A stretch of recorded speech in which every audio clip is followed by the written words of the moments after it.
From the surface, this looks like an ordinary stretch of water. Busy, familiar, safe, but it is not.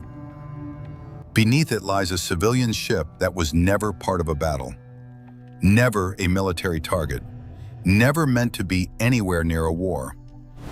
It sank after the fighting had already stopped, after peace had been declared, after people believed the danger was gone. What destroyed it wasn't an attack. It was something the war left behind, something buried, unmarked, and never fully removed. The war was over. The mines were not.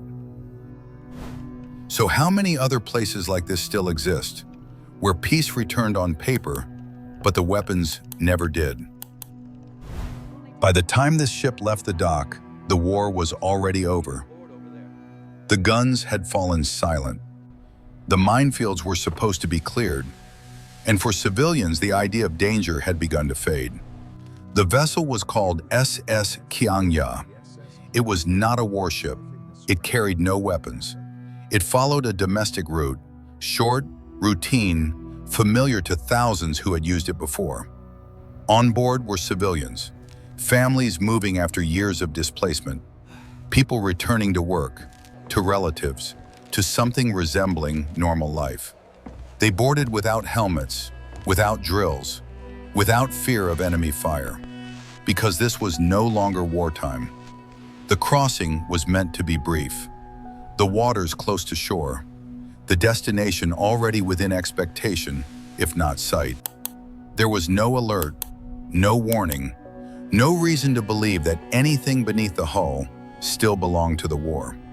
What the passengers could not see, what no one had marked clearly enough, was that parts of the conflict had never truly left these waters. Not every weapon had been recovered. Not every mine had been found. Some had sunk into silt. Others drifted, unnoticed, long after the ceasefires were signed. The SS Kiangya did not enter a battlefield. It passed through a space that had been assumed safe, and that assumption would prove fatal. The ship was not attacked. It did not provoke a response. It simply moved forward, into something the war had abandoned, but never erased. What remained beneath the water was never meant to be seen, but it was still there. This is not the deep ocean. There is no crushing pressure here, no darkness that belongs only to the abyss. The water is shallow enough for light to reach the bottom, shallow enough for people to forget what might be down there. The wreck of SS Kiangya lies close to where everyday life continues, near shipping lanes, near working harbors, near routes still used long after the war faded from memory. This is what makes the site unsettling. The ship did not disappear into some distant, unreachable depth. It settled into a place that remained part of the human world, water that was crossed again and again, as if nothing dangerous had ever passed through it. As the descent begins, the seabed comes into view quickly. Sediment, debris, fragments scattered where the hull was torn apart. There is no dramatic reveal at first, just the quiet evidence of a ship that stopped moving forward all at once. What matters here is not the wreck itself, but its location. This is not where danger is expected to survive, not a former battlefield marked by warnings, not a restricted zone sealed off from civilian traffic. It is a place assumed to be clean, cleared, returned to normal. And yet, something remained. Something that did not belong to peacetime. Something that waited beneath a routine crossing, close enough to shore, close enough to people, to prove that the boundary between war and peace was never as clear as it seemed.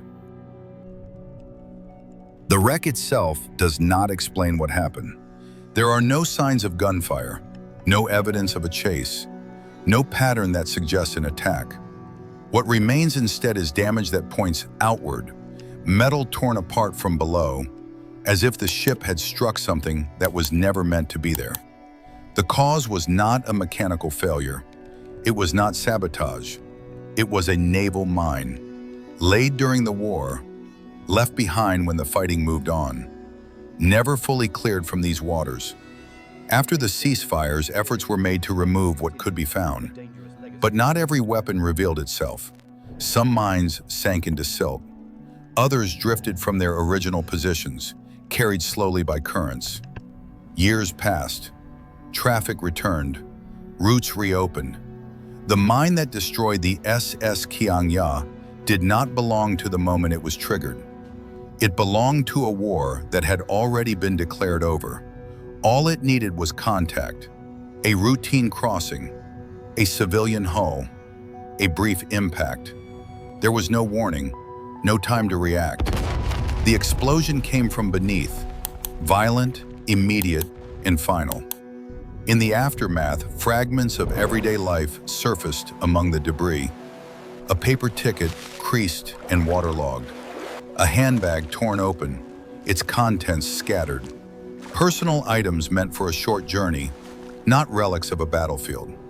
They did not belong to soldiers. They belonged to people who believed the danger was gone. The disaster would later be counted among the deadliest civilian maritime tragedies of the 20th century, claiming nearly 4,000 lives. Not because the mine was unusual, but because it was not. Thousands of similar weapons had been deployed across coastal waters during the war. Many were never recovered. Some remain undocumented even today. The SS Kiangya was not unlucky in isolation. It was a confirmation, proof that the end of a war does not guarantee the end of its weapons, that danger does not always announce itself, and that the line between past conflict and present life can be far thinner than anyone expects. What destroyed the ship was not an act of war in that moment. It was the war refusing to stay buried.